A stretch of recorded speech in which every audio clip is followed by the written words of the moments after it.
सोचिए आप एक नाव पर हो और चारों ओर समंदर ही समंदर, हवाएं तेज चल रही हो, लहरें ऊंची उठ रही हो और अचानक पानी उबलने लगता है और फिर विशाल टेंटिकल्स पानी को चीरते हुए ऊपर आते हैं और आपके जहाज को पूरी ताकत से जकड़ लेते हैं और कुछ ही पलों में जहाज आपके साथ समुद्र की गहराई में समा जाता है। दोस्तों, यही है क्रैकन, समुद्र का सबसे रहस्यमय दैत्य। लेकिन सवाल अब भी वही है कि ये सच में मौजूद था या ये सिर्फ इंसानी डर और कहानियों की देन है। क्रैकन की कहानी हमें स्कैंडिनेवियन यानी उत्तरी यूरोप के क्षेत्र और वहां की प्राचीन कथाएं यानी नॉर्स लेजेंड में मिलती है। 13वीं सदी नॉर्वे की किताब कोनुंग सुकुंजा यानी द किंग्स मिरर में लिखा है कि समुद्र में एक ऐसा जीव है जो इतना बड़ा है कि लोग उसे टापू समझ बैठते हैं, लेकिन उसकी हरकत से पानी खौल उठता है। पर क्रैकन सिर्फ स्कैंडिनेविया तक सीमित नहीं रहा, अलग अलग सभ्यताओं और किताबों में इसके जैसे दैत्य का जिक्र मिलता है। रोमन लेखक प्लिनी द एल्डर ने अपनी इंसाइक्लोपीडिया न्यूट्रलिस हिस्टोरिया में एक विशाल ऑक्टोपस का वर्णन किया है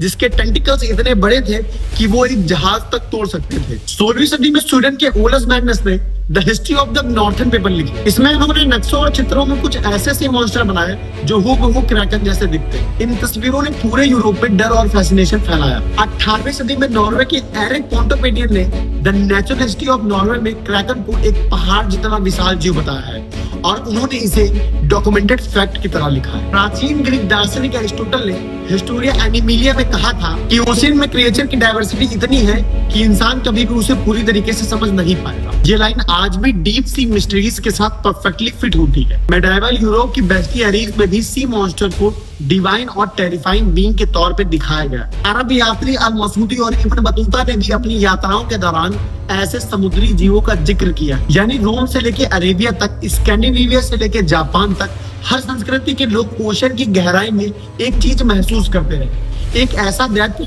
जो कि इंसान से कहीं ज्यादा ताकतवर है। क्रैकन सिर्फ किताबों में नहीं था, कई आई विटनेस अकाउंट्स भी थे। 18वीं सदी में पोंटोपेडियन ने लिखा कि कभी कभी समुद्र की सतह पर हिलती हुई जमीन जैसी कोई चीज दिखती है, लेकिन जैसे ही जहाज उसके पास बढ़ता है अचानक से वो गायब हो जाती है। और बहुत सारे नाविकों की डायरी में लिखा हुआ पाया गया कि हमने एक छोटे से टापू पर लंगर डालना चाहा, लेकिन वो हिलने लगा और हमारे नाव की ओर बढ़ा।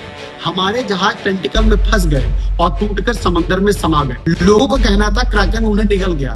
कैरेबियन के फिशरमैन लूसा नामक half shark half octopus monster की कहानी सुनाते थे। यानी मिथ्स और आई विटनेस एक दूसरे को रीइंफोर्स कर रहे थे। मॉडर्न साइंस की माने तो क्रैकन एक जाइंट और कोलोसल स्क्विड था जो कि अंटार्कटिक वाटर में पाया जाता है। 2007 में 495 किलो का एक स्पेसिमेन मिला।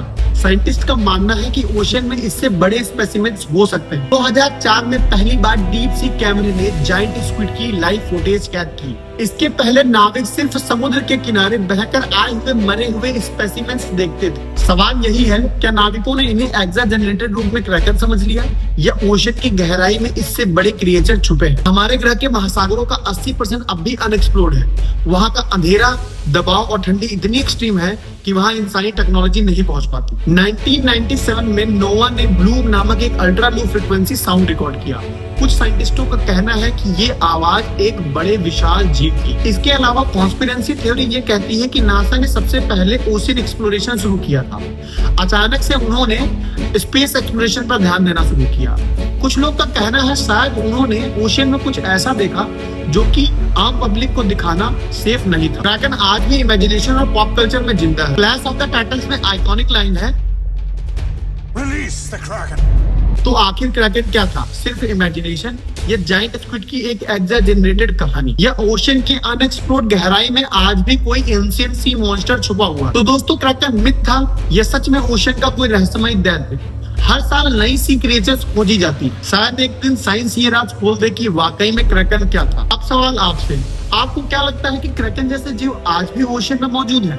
अपनी राय कमेंट में लिखिए। और अगर ये आपको वीडियो अच्छा लगा हो तो प्लीज लाइक करें, सब्सक्राइब करें और शेयर करना ना भूलें।